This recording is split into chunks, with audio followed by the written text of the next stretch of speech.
I'd just like to thank Anna and Maria and Val Williams and everybody involved in organising this conference for inviting me to take part and to have a bit longer than everybody else to speak, which is a real privilege. So thank you very much for allowing me to do that.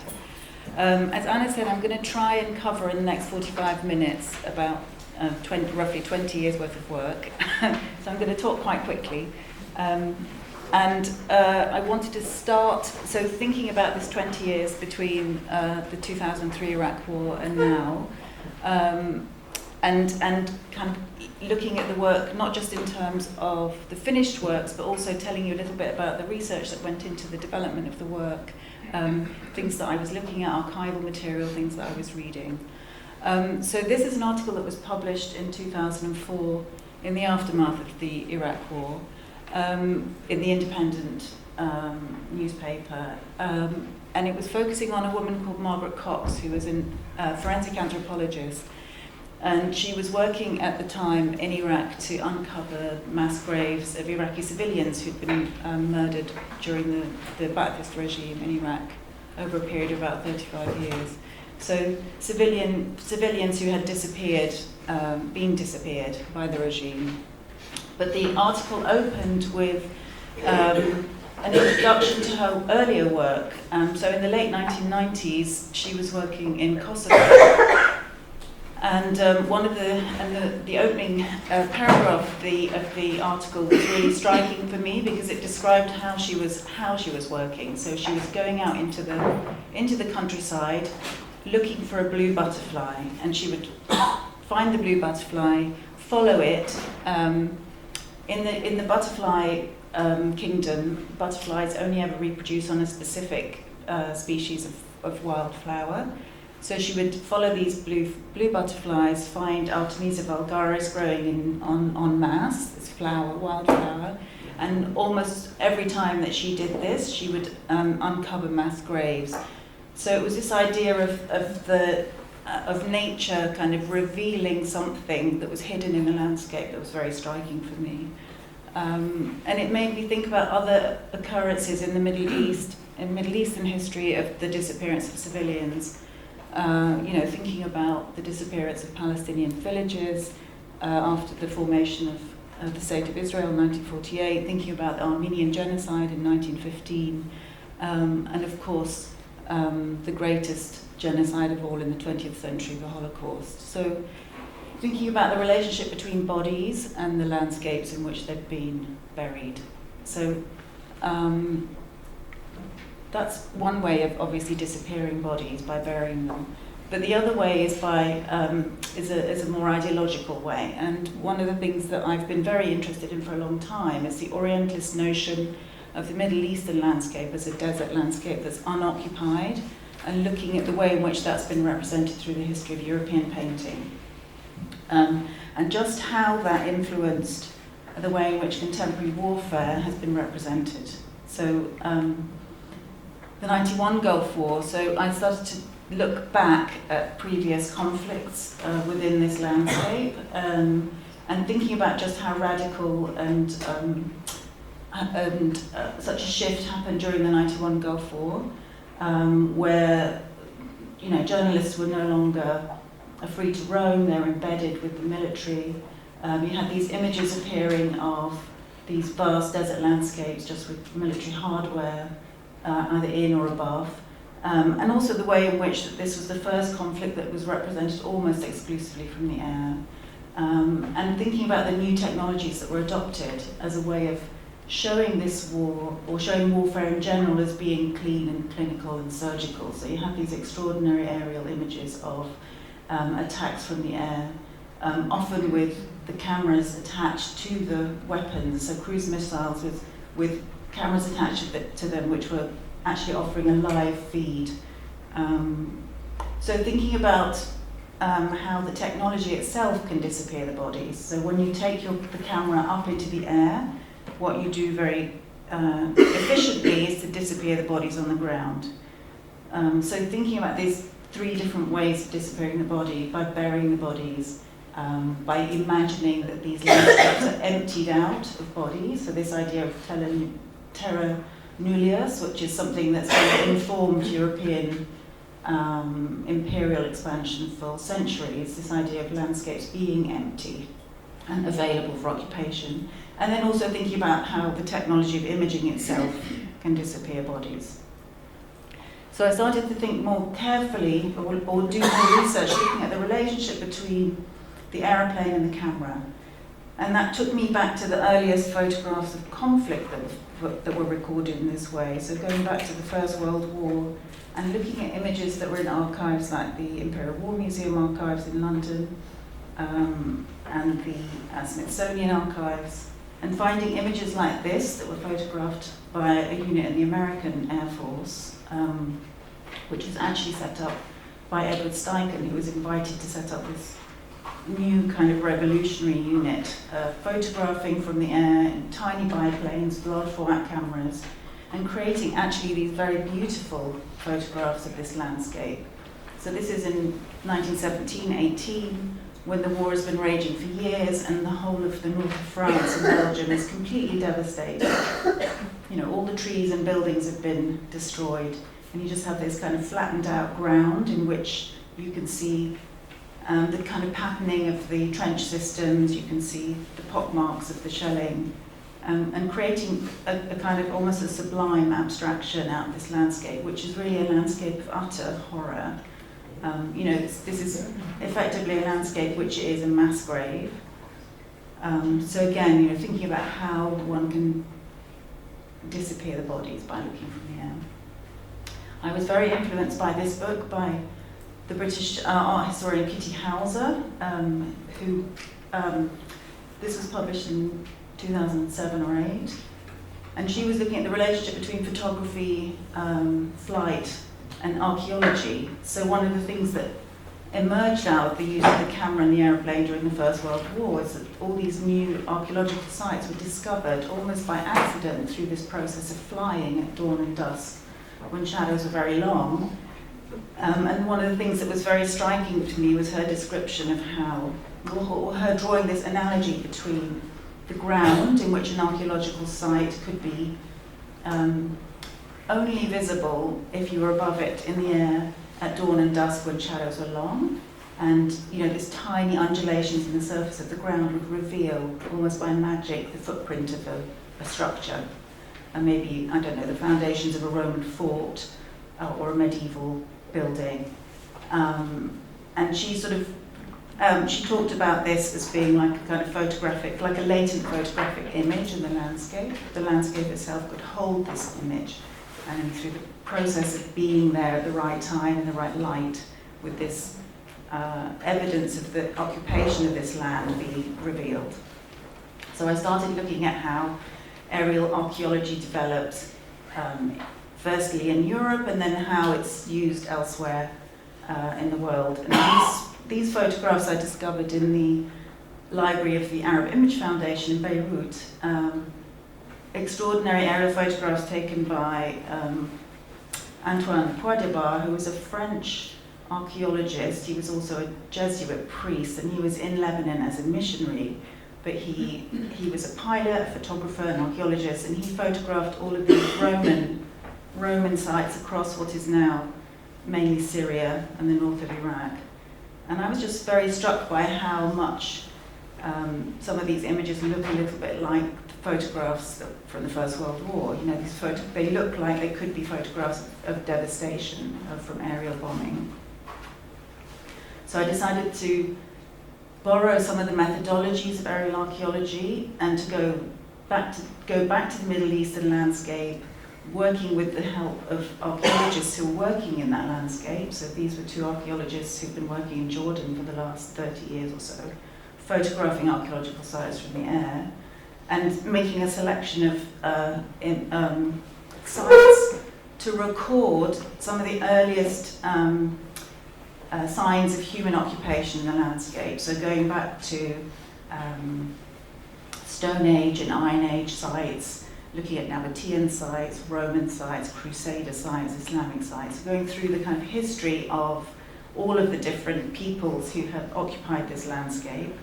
So taking this idea of the emptied out desert and kind of filling it with evidence of a people's presence. So this is a Bronze Age copper mine, a very, very ancient copper mine, and this kind of blackening of the surface of the soil is a kind of contamination still from the copper. This is a very beautiful Roman fort. And then extraordinarily, still visible in the landscape are these remnants from the First World War of these trench systems. So where in Northern Europe these these structures were kind of disappeared by the regrowth, the plants and grasses and farming as well coming back and being hidden. In the Middle East, some of these scars are still clearly visible. So these were trench systems that were dug by Ottoman troops who were allied with the Germans during the war. So I used the same sort of processes that the very earliest aerial archaeologists would have done. So a small light aircraft with a camera attached to it, flying over these landscapes, filming and photographing. So I made 2 films on this. These were the first films I made from the air. So the first one was shot on 60mm film, and the second one is made from photographic stills. So I'm just going to show you a tiny clip from the first one.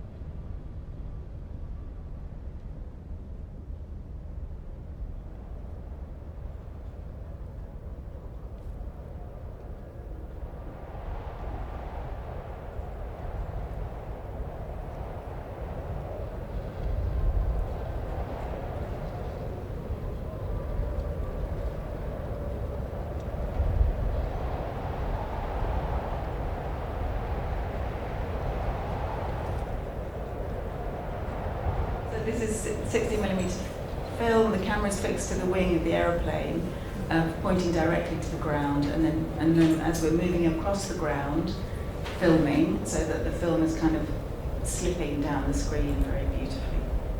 All right, and then this is Shadow Sites 2. So this was the one that was made. So with the first one, which is colour and very soft and sort of dreamy, and it's almost like a waterfall. This is the second one, Shadow Sites 2, which is made up of these very high resolution stills.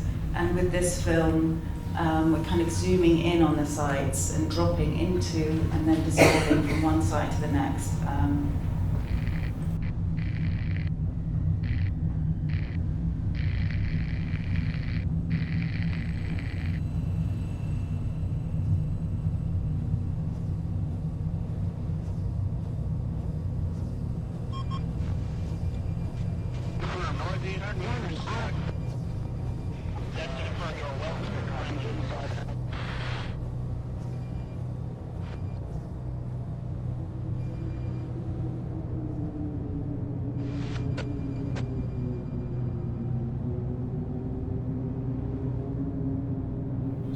So I wanted to kind of think about this idea, so with early film photography and flight, this idea of using the aeroplane as a form of surveillance. So you're looking for stuff in the landscape and then thinking about attack. This kind of, if we think about what, sort of drone warfare now, so you have drones which are doing the looking, and then you have drones which are delivering the ordnance. And then I wanted to try and think about, particularly with 2003 and the use of drones, this idea of the drone operators being located many, many miles, thousands of miles away from the site of the conflict. And so I went to the US and flew over the Sonoran Desert in Arizona, photographing all sorts of sites. So for example, this is the footprint of an internment camp where during the Second World War, Japanese American citizens were interred after the attack on Pearl Harbor. Thinking about industrial farming, so this is a cattle farm in the middle of the desert. Industrial arable farming too, these extraordinary wheat fields, circular wheat fields that now you see across the world. And then mining, I hadn't quite realised just the extent of the mining that goes on in the Sonoran Desert. So this is the remnants of a copper mine. This is one of the largest dammed structures anywhere in the world. It's a really enormous hole in the ground. And then, and this is also a copper mine, but these sort of structures that look, they almost look like temples or ancient structures. And then sites like this, which is the abandoned airstrip from a temporary airfield that was set up during the Second World War to train pilots.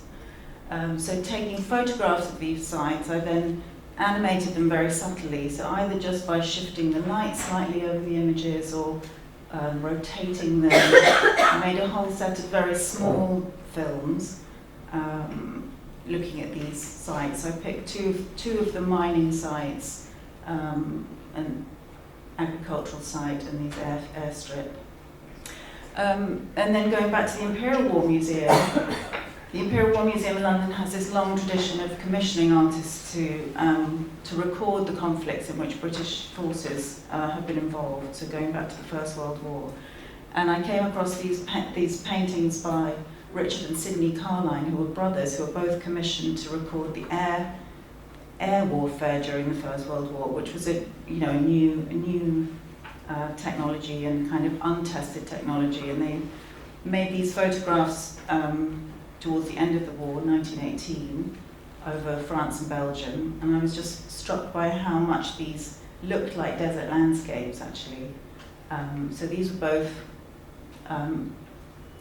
European landscapes, and here in this image you can see these extraordinary holes in the ground, which were these huge craters where soldiers were digging underneath each other's trenches, so the Germans and the British soldiers digging under each other, and the French, and then kind of blowing each other up.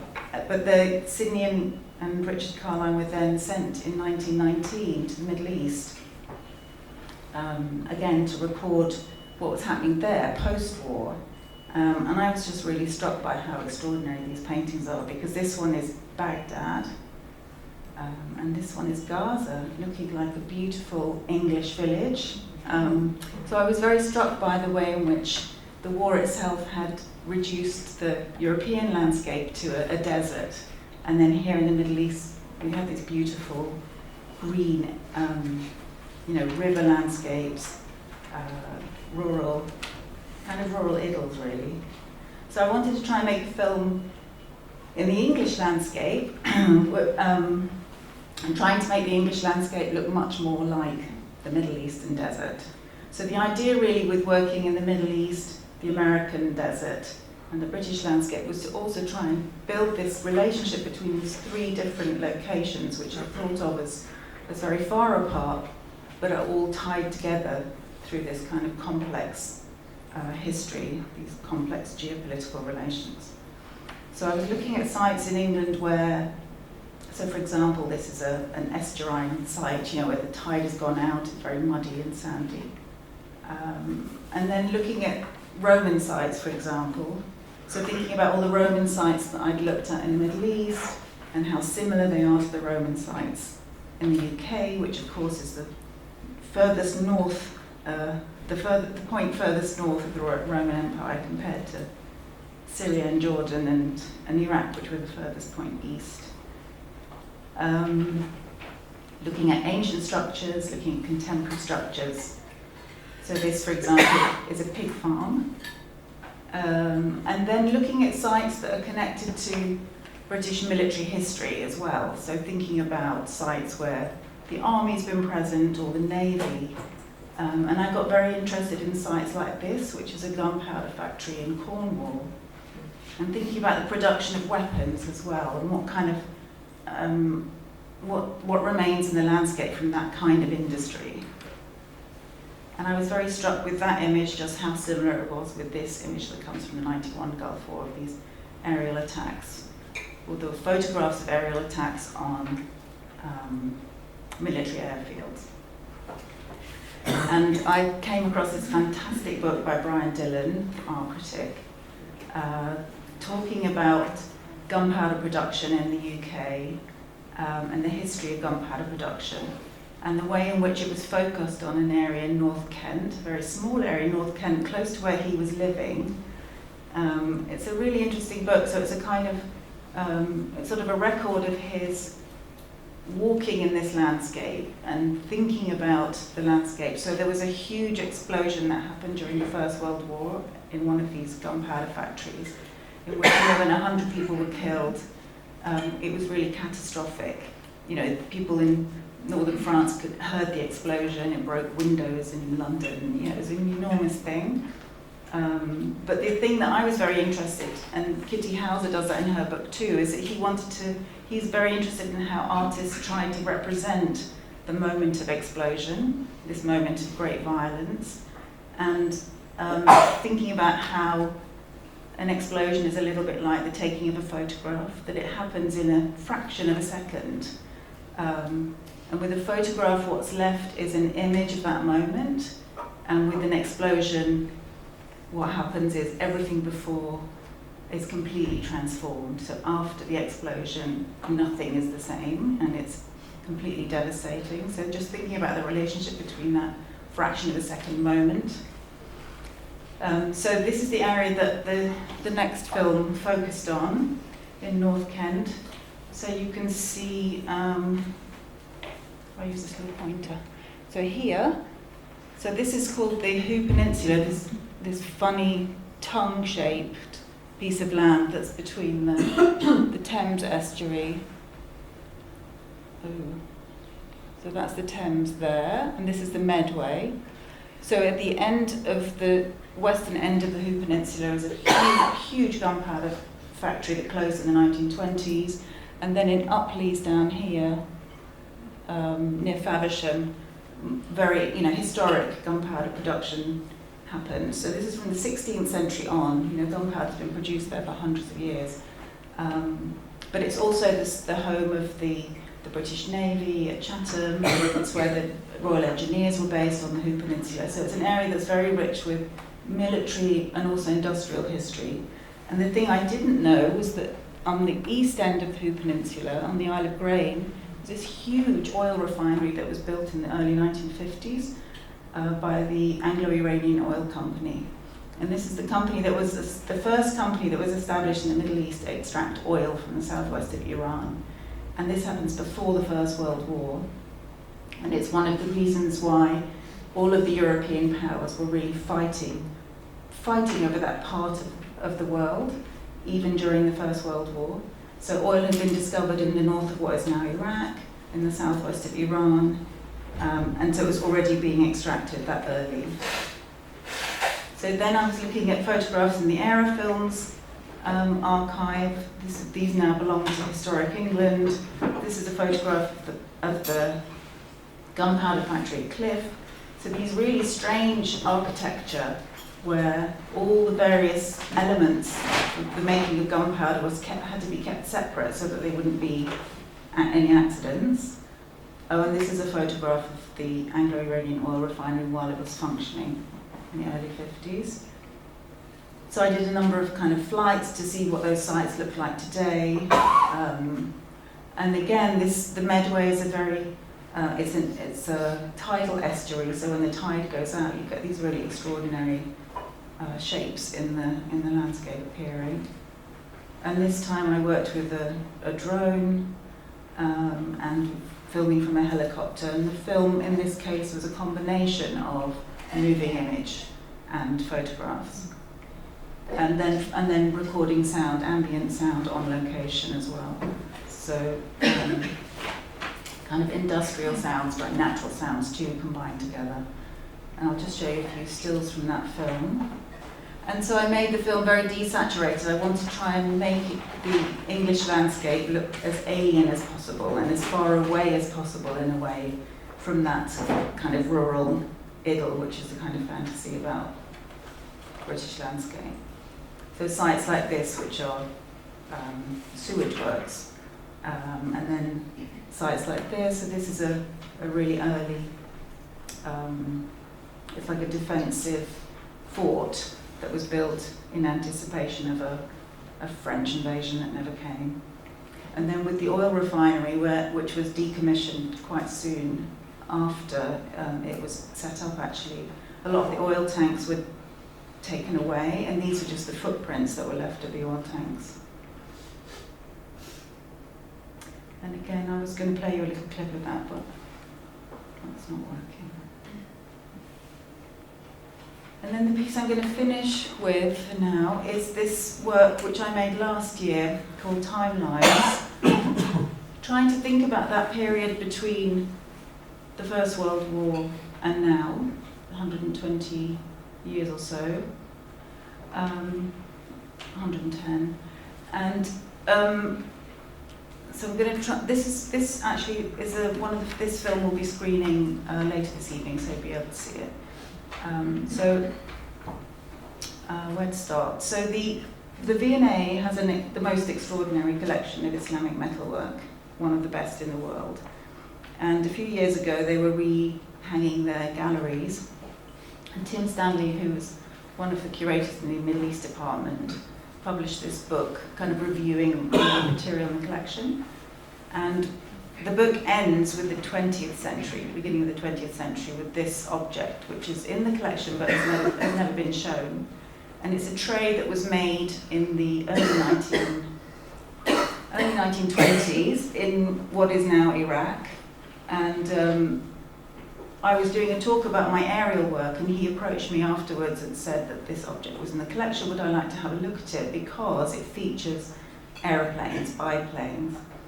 So I said, absolutely, and went in to see it, and was very interested to read the inscription on it. So it has an inscription, which is kind of benign. You know, it says that there were British troops, there were some refugees, and that this all happened on the equivalent of the 31st of October, which is Armistice Day. So he had kind of historicised this object as being representing Armistice Day.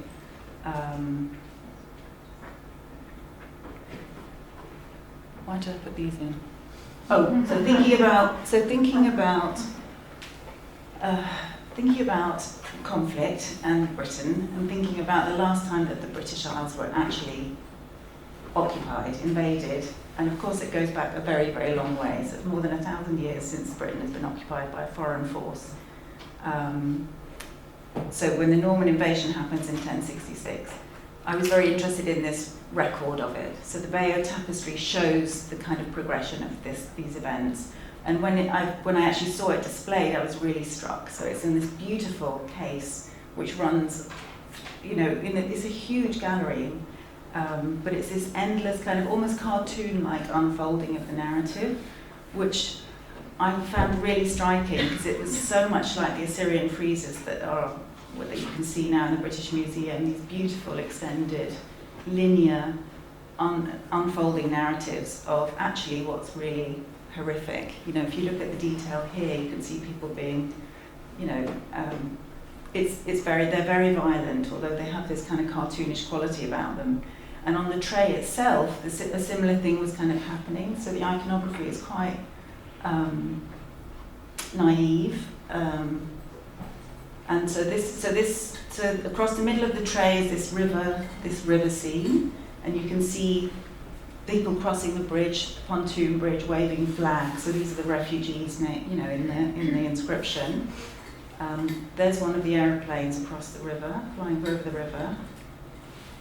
And here's one that's kind of crashing into the crowd, and the crowd is really extraordinary because it's made up of these British soldiers who are in very smart uniforms, all clean-shaven, and then these Arab men and women, sort of civilians, they look like civilians, and then there are cannon, and there's armoured vehicles, and there's dogs and donkeys and horses, and it's really chaotic. And then on the other side is this extraordinary scene of this man being hanged. He's being led to the gallows. So on the left here, he appears on a donkey, and here he's being hanged. And on his chest, it says he's named. It says he's called Sadat Effendi, and it says the murderer of, or the killer of the sergeant major.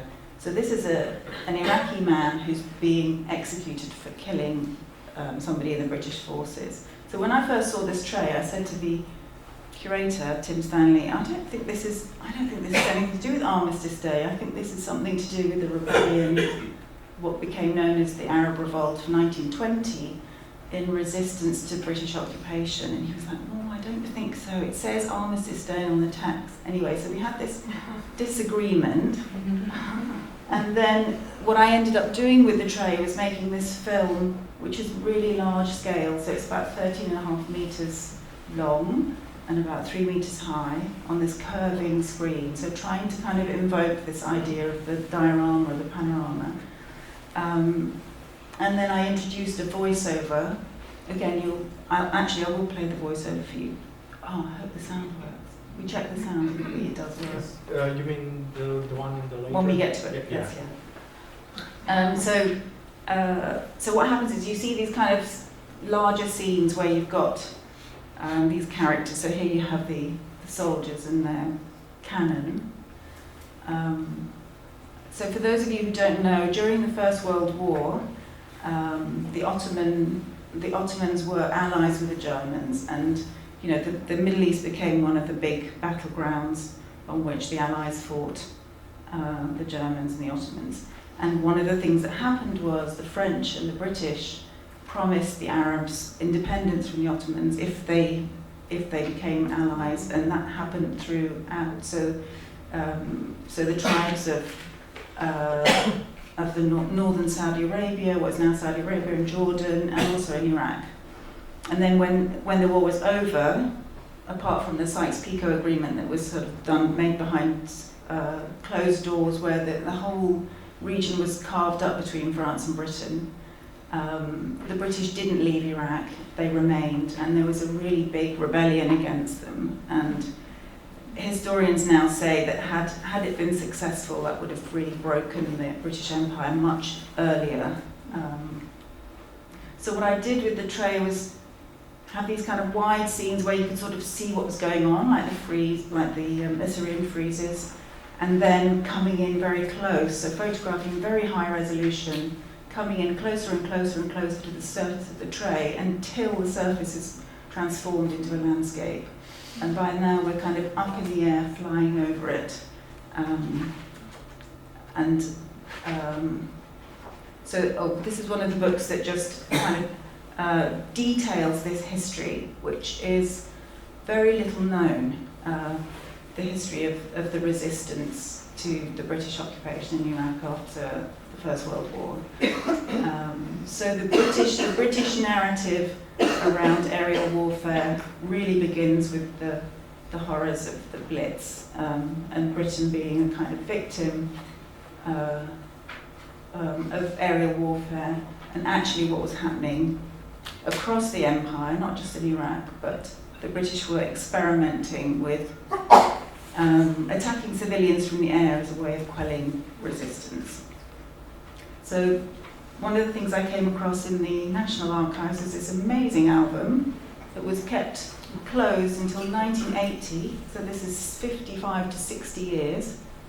This wasn't accessible. Beautifully bound, telling you exactly what it is. So photographs and explanatory notes for Air Staff Memorandum, 1923 to 1929, and in it maps all the places where aerial attacks took place are then recorded in this album,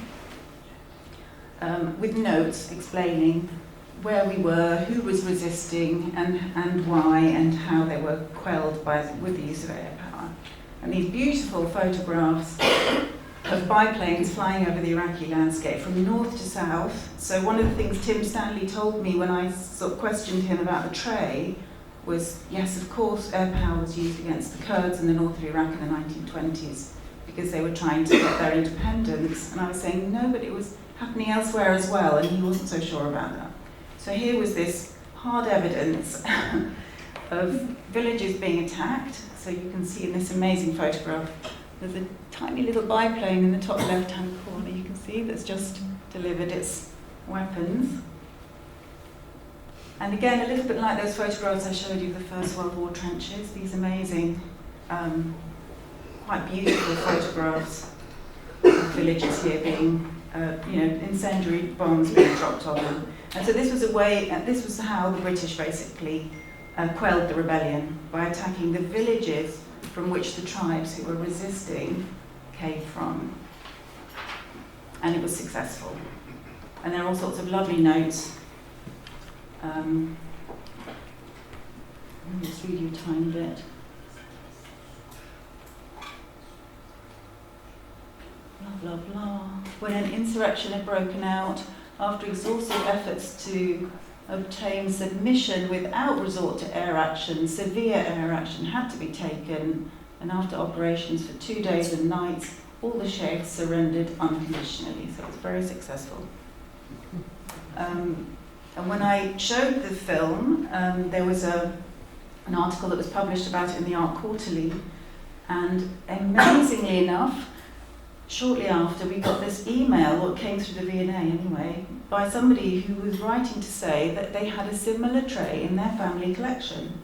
Because up until that point, the tray in the V&A collection was seen as a kind of one-off. And, would we like to have a look at it? So we were very excited, and this man brought in the tray. Well, actually, he sent a very bad snapshot of it. And we were really excited because it was square, it wasn't round, it had very similar iconography, but it was obviously a different artist. And when he did bring it in, it had this amazing inscription on it, and he had a transcription of it. And he told us this was actually his great-grandfather's tray, and his great-grandfather is named in the inscription, and the inscription is much less benign than the one in the V&A collection. So Major Pulley is actually the man who it was made for. He's named on the tray, so we know it's made for him. And it talks about the British troops going out in a state of anger, and there was no mercy, and the tribes fled, and the refugees, and blah, blah, blah. It's a much, much more accurate description, actually, of this encounter. And then while he was with us, he said, I also have lots of letters that my great-grandfather wrote to his wife in India. Would you like to see those? And we were like, oh my God, yes! So he came in with 65 letters that had been written between 1917 and 1925 between Major Pulley and his wife, Nora. And they were absolutely extraordinary. And in one of them, he actually describes the attack, which is represented in the tray. I won't read it to you because I'll play you a sound piece, but it was basically, corroborating evidence of how the British actually conducted themselves in Iraq during this period. So what I ended up doing was getting a member of the family to read some of the extracts from these letters. So I went through all 65 letters and pulled out little tiny snippets. And that's what I'm going to play to you now. So it ended up becoming a kind of sound piece that emerged out of the film. So I really hope you can try. Let's try. We were on the Tigris. We reached the river bank and found the bridge burning. A party of machine guns and sappers came up. We killed not less than 200. I have absolutely no qualifications for political work. I am a stranger in a strange land. The people hate us and hope that the tribes will mop us up. The whole country is falling on evil days. I saw armed tribesmen and emptied my revolver into them. They are the sort of people who would sooner part with their eyes than their rifles. There is fighting all over the place. I have made an example of 2 people. I had one of them flogged in the marketplace and sentenced an old man to a year's imprisonment. I had him tied up and beaten and sent to Baghdad in heavy chains. We got fired on. Another officer murdered. By God, this man must be hanged. He well deserves what he has got. I saw 2 airmen, wonderful fellows. The town has surrendered the persons we wanted. Planes went over to bomb it this morning. We managed to stop 4 of them, but I'm afraid 1 went on. The people were really frightened, poor things. The people know me and I know them, and I've got to like the place. It is a very dangerous policy in the East to rely on the goodwill of the people. I've grown to be a pessimist with regard to the future of Mesopotamia. Please keep all I say to yourself. Yeah, he actually is quite critical of some British policy in Iraq, which is very interesting. So it's quite a complicated narrative. You know, there's this kind of push and pull. But anyway, what I wanted to do was pair this with the voiceover in the film that you'll see later. So I'm just going to play that. So just to say, I've extracted this from the film and I've condensed it, so it's just the voice. And this is my mother speaking, and these are her recollections. So I did a whole series of oral history interviews. We are on the Tigris. Sorry? A whole series of oral history interviews with her over a period of months, getting her to talk about her life. And then I, again, as I did with I did this first, took extracts from her conversation and built a kind of narrative out of it. So I'm just going to play that, and then...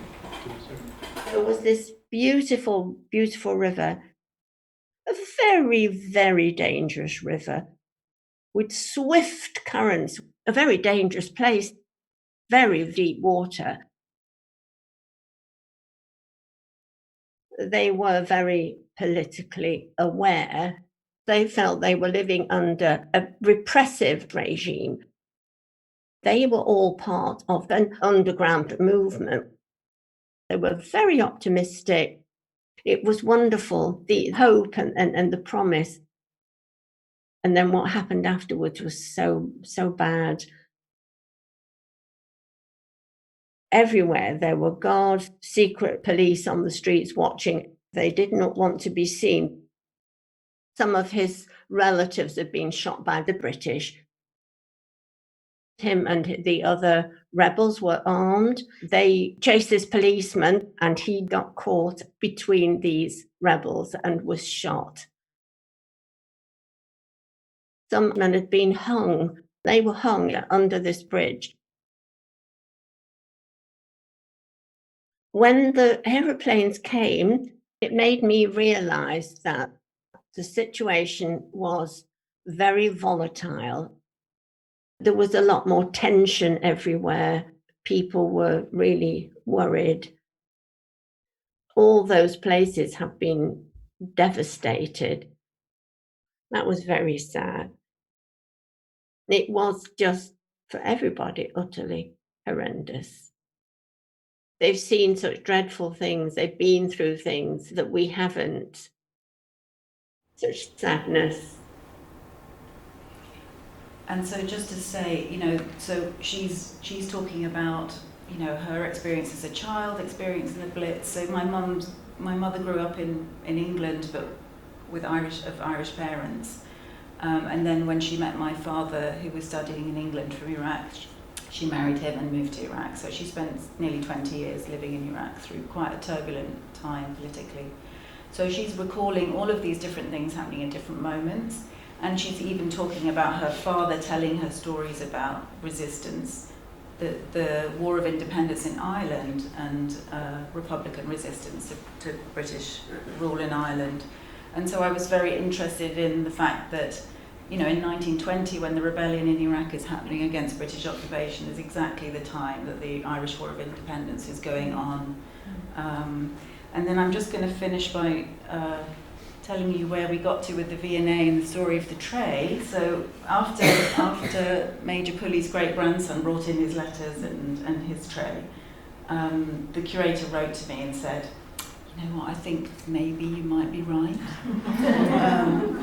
And so they then revised the descriptor on the website about the tray. So it's a footnote, a very small footnote. Nevertheless, other evidence suggests that the events shown took place later, so it's not Armistice Day, during the revolt against the British in Iraq in 1920, aimed at gaining independence. And I know it's a tiny thing, but I think for an artist to be able to change the narrative of an object in a collection like the V&A is something. And that's where I'm going to finish. Thank you.